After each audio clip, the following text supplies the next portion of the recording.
Hello friends, कैसे हैं आप। मैं आपकी दोस्त और होस्ट मेरे यूट्यूब चैनल पे आपका बहुत बहुत स्वागत करती हूँ। तो जैसे कि मैंने सुबह की वीडियो में आपको बताया था कि मैं लाने वाली हूँ यूपी ट्रिपल एससी के लिए एमसीक्यूज़ की series section wise like computer Hindi and GK. तो हम स्टार्टिंग करते हैं अपनी हिंदी की। तो ये हिंदी की मॉक टेस्ट की सीरीज़ है जो बिल्कुल फ्री है आप लोगों के लिए, यूपी ट्रिपल एससी के सारे कैंडिडेट्स के लिए। तो हम आज टॉपिक शुरू करते हैं हिंदी में अनेकार्थी शब्द का। अनेकार्थी शब्द होते क्या हैं? जिन शब्दों के एक से अधिक अर्थ होते हैं उन्हें हम कहते हैं अनेकार्थी शब्द। तो हमारा फर्स्ट क्वेश्चन है, निम्नलिखित अनेकार्थी शब्द का दूसरा अर्थ बताइए। वो कौन सा है? वो आपका अज अजन्मा।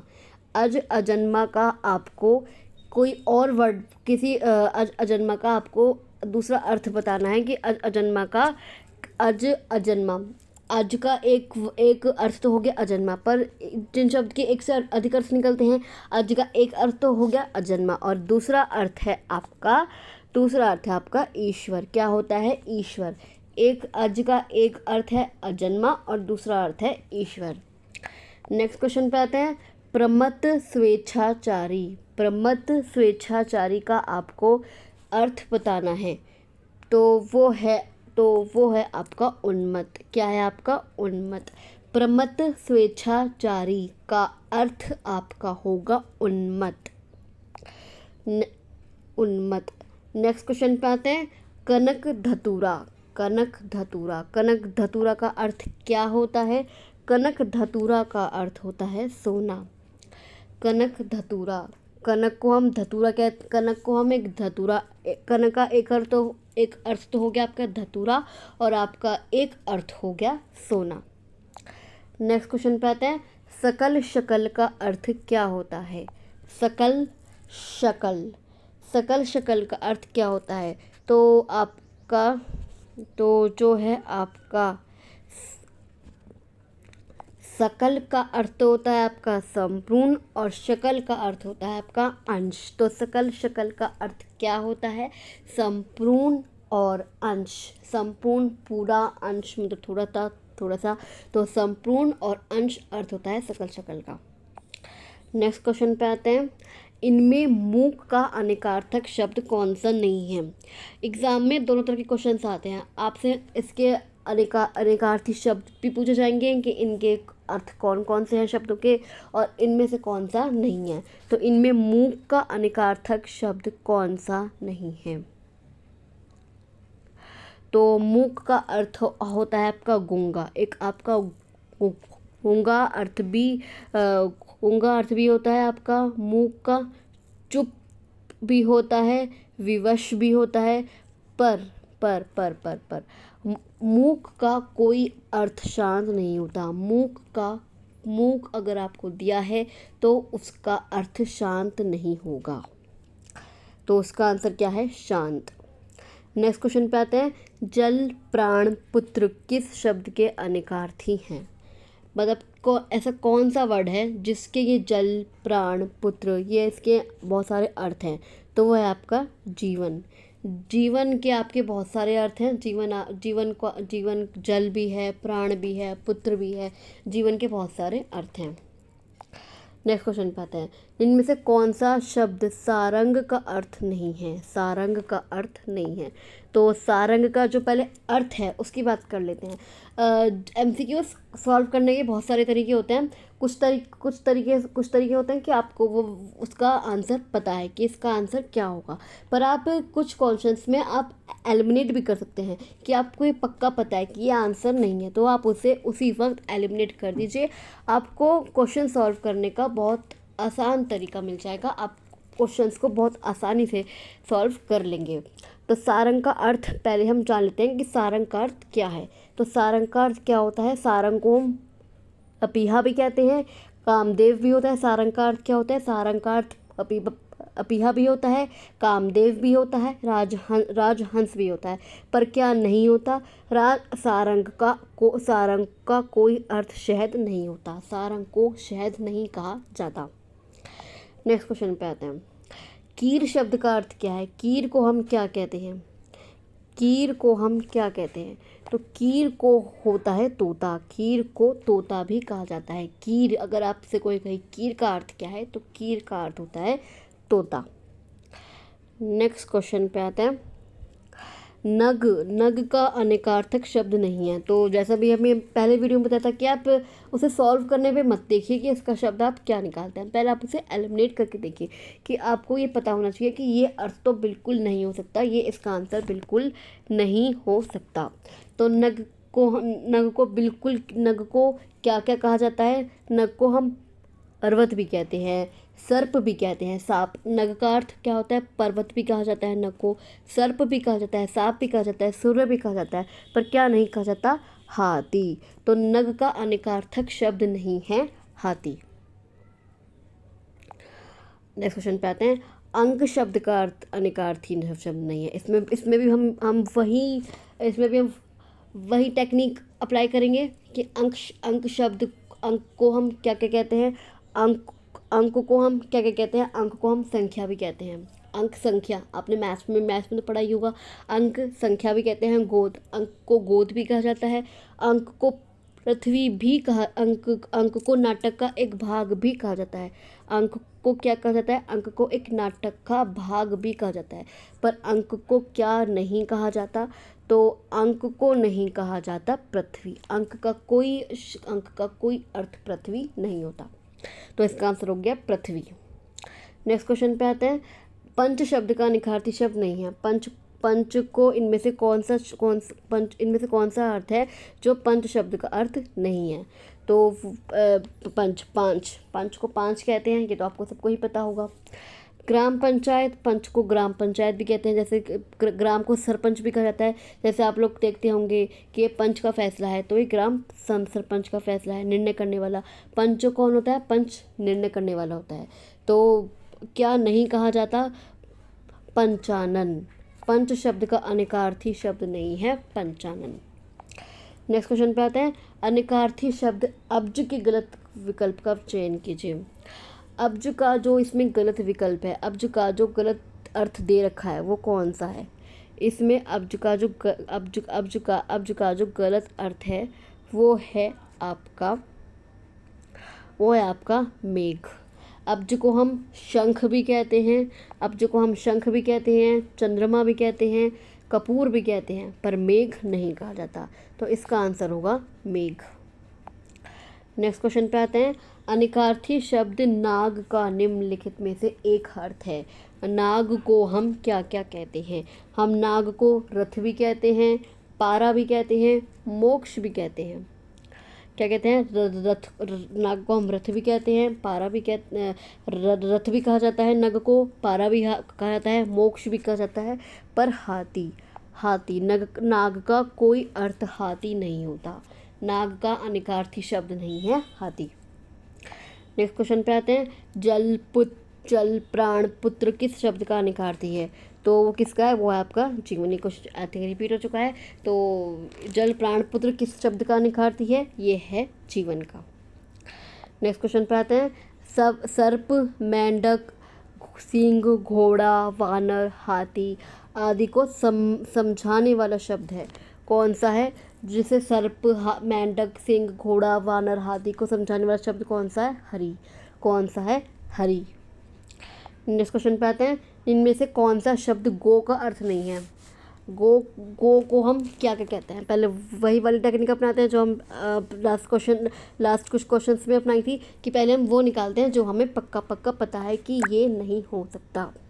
तो ओ को हम क्या क्या कहते हैं? ओ को हम गाय भी कहते हैं, नदी भी कहते हैं, इंद्रिया भी कहते हैं, पर गज नहीं कहते। तो इनमें से कौन सा शब्द गो का अर्थ नहीं है? तो गाय भी है, नदी भी है, इंद्र भी है, पर गज नहीं है। तो इस शब्द का उत्तर होगा आपका गज। नेक्स्ट क्वेश्चन पे आते हैं। निम्न से शब्दों में से एक का अर्थ तेल भी है। हम तेल का अर्थ किसे है? कौन सा शब्द है जिसका एक अर्थ तेल भी है? तो वो है आपका स्नेह। स्नेह का एक अर्थ तेल भी है। स्नेह का एक अर्थ तेल भी है। नेक्स्ट क्वेश्चन पे आते हैं। इनमें से कौन सा शब्द निम्नलिखित में से कौन सा शब्द पानी का भी एक अर्थ देता है? पानी का अर्थ देता है तो वो कौन सा है? वो कौन सा है आपका? वो है आपका वन। इनमें से कौन सा शब्द पानी का भी एक अर्थ देता है? वन को क्या कहते हैं? वन का एक अर्थ पानी भी होता है। नेक्स्ट क्वेश्चन पे आते हैं, इनमें से कौन सा शब्द अगला का अनिकार्थी नहीं है? अगला का अनिकार्थी नहीं है। तो अगला को सबसे पहले वही कि यहाँ इसमें हम क्या क्या कह सकते हैं? अगला का एक अर्थ आगे भी होता है, अगला का अगला का एक अर्थ आगामी भी होता है, अगला का एक अर्थ सामने का भी होता है, पर अगला का कोई अर्थ दुविधा नहीं होता। अगला का कोई अर्थ नहीं है। अगला का अर्थ दुविधा नहीं हो सकता। नेक्स्ट क्वेश्चन पे आते हैं, ग्रहविहीन बेघर किस शब्द के अनिकार्थी हैं? किस शब्द के अनिकार्थी हैं? वो है आपकी अगेह। अगेह का एक अर्थ ग्रहविहीन होता है, बेघर होता है। अगेह के अनिकार्थी शब्द कौन कौन से हैं? ग्रहविहीन और बेघर। तो इसका आंसर होगा अगेह। नेक्स्ट क्वेश्चन पे आते हैं, पाप पातक किस शब्द के अनिकार्थी हैं? किस शब्द के अनिकार्थी हैं पाप और पातक? वो है आपके अघ का एक अर्थ पाप है, एक अर्थ पातक है, तो इस शब्द का आंसर है अघ। इस शब्द का उत्तर है अघ। नेक्स्ट क्वेश्चन पे आते हैं, निम्नलिखित शब्दों में से एक का अर्थ पतवार भी है। निम्नलिखित शब्दों में से एक का अर्थ पतवार भी है, तो वो आपका कौन सा है? वो है आपका कर्ण। कर्ण का एक अर्थ क्या है? कर्ण का एक अर्थ पतवार भी है। कर्ण का एक अर्थ क्या है? पतवार। नेक्स्ट क्वेश्चन पे आते हैं, निम्नलिखित में से कौन सा शब्द पानी का भी अर्थ देता है? तो अभी हमने पढ़ा था वो कौन सा है? वन। वन का एक अर्थ पानी भी है। बलि का नेक्स्ट क्वेश्चन पे आते हैं, बलि का अनिकार्थी नहीं है। तो बलि का पहले निकाल लेते हैं कि अनिकार्थी बलि का अर्थ कौन कौन से होते हैं। एक शब्द के बहुत सारे अर्थ होते हैं, उन्हें अनिकार्थी कहते हैं। तो एक बलि शब्द है, उनके कौन कौन से अर्थ हैं? तो बलि का एक अर्थ है बलिदान भी होता है, बलि का एक अर्थ बलिदान भी होता है, एक अर्थ उपहार भी होता है, एक अर्थ खर भी होता है। पर बलि का कोई अर्थ मंडल नहीं होता। तो इस प्रश्न का उत्तर आपका होगा मंडल। बलि का अनिकार्थी शब्द इनमें से कौन सा नहीं है? वो है आपका मंडल। नेक्स्ट क्वेश्चन पे आते हैं, परिकर का अनिकार्थी नहीं है। हम सबसे पहले वही निकालते हैं कि परिकर का पहले अर्थ कौन कौन से होने चाहिए। परिकर का अर्थ कौन कौन से होते हैं? तो परिकर का अर्थ एक अमरबंद भी होता है। परिकर एक शब्द है, उसके बहुत सारे अर्थ होंगे। तो एक अर्थ उसका कमरबंद भी है, एक अर्थ आपका परिवार भी है, एक अर्थ समूह भी है। पर कौन सा अर्थ नहीं है? क्षत्रिय है। परिकर का कोई अर्थ क्षत्रिय नहीं है, तो इस क्वेश्चन का आंसर होगा, इस प्रश्न का उत्तर आपका होगा क्षत्रिय। अगले क्वेश्चन पे आते हैं, पयोधर का अनिकार्थी है। पयोधर एक शब्द है, पयोधर एक शब्द है, उसका एक अर्थ आपको निकालना है। तो उसका एक अर्थ आपका होगा स्तन। पयोधर का एक अर्थ आपका स्तन होगा। इस क्वेश्चन का आंसर है, इस प्रश्न का उत्तर आपका होगा स्तन। अगले क्वेश्चन पे आते हैं, वस्त्र आकाश मेघ बादल किस शब्द के अनिकार्थी हैं? वो कौन सा शब्द है जिसके वस्त्र आकाश मेघ बादल अर्थ होंगे? तो वो है आपका है ये अंबर। अंबर एक शब्द है, उसके बहुत सारे अर्थ हैं, जैसे वस्त्र आकाश मेघ बादल, ये उसके अर्थ हैं। नेक्स्ट क्वेश्चन पे आते हैं, चंद्रमा शंख कपूर किस शब्द के अनिकार्थी हैं? चंद्रमा शंख कपूर कुछ अर्थ हैं, तो उनका शब्द क्या होगा? ऐसे भी क्वेश्चन आते हैं कि आपके शब्दों के अर्थ पूछ लेंगे या अर्थों के शब्द पूछ लेंगे। तो आपको चंद्र शंख कपूर कुछ अर्थ हैं, किस शब्द के? वो कौन सा शब्द है जिसके ये सारे अर्थ निकलेंगे? तो वो है आपका अब्ज। अब्ज के बहुत सारे अर्थ होते हैं, जैसे चंद्रमा शंख कपूर। तो इस प्रश्न का उत्तर आपका होगा अब्ज। नेक्स्ट क्वेश्चन पे आते हैं, पानी किस शब्द का अनिकार्थी है? वो कौन सा शब्द है जिसका एक अर्थ पानी भी है? एक अर्थ आपका पानी भी है। तो वो है आपका प्रतिष्ठा। प्रतिष्ठा एक शब्द है, एक वर्ड है और उसका एक अर्थ पानी है। तो इस प्रश्न का उत्तर आपका होगा प्रतिष्ठा। नेक्स्ट क्वेश्चन पे आते हैं। द्विज, द्विज का अनिकार्थी क्या है? द्विज एक शब्द है, उसका एक अर्थ होगा, उसका बहुत सारे अर्थ होंगे या बहुत सारे अर्थ होंगे, उसका एक अर्थ क्या होगा? उसका एक अर्थ होगा तात। द्विज का अनिकार्थी है तात।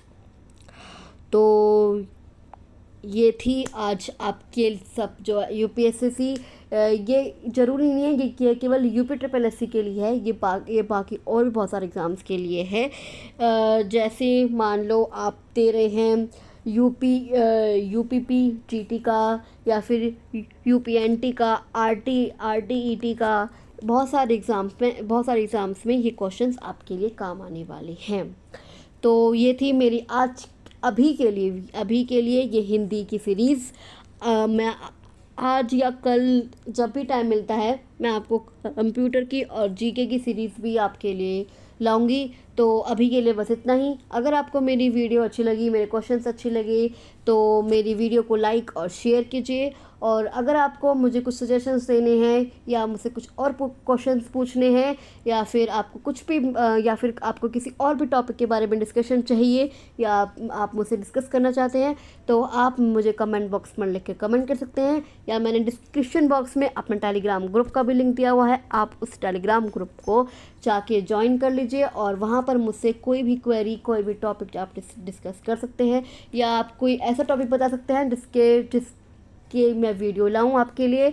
तो आज के लिए अभी के लिए बस इतना ही। मेरे चैनल को प्लीज़ सब्सक्राइब ज़रूर कीजिए। अगर आपको वीडियो अच्छी लगी तो प्लीज़ मेरे चैनल को सब्सक्राइब कीजिए। सो अभी के लिए इतना ही। Thank you so much. फिर मिलते हैं।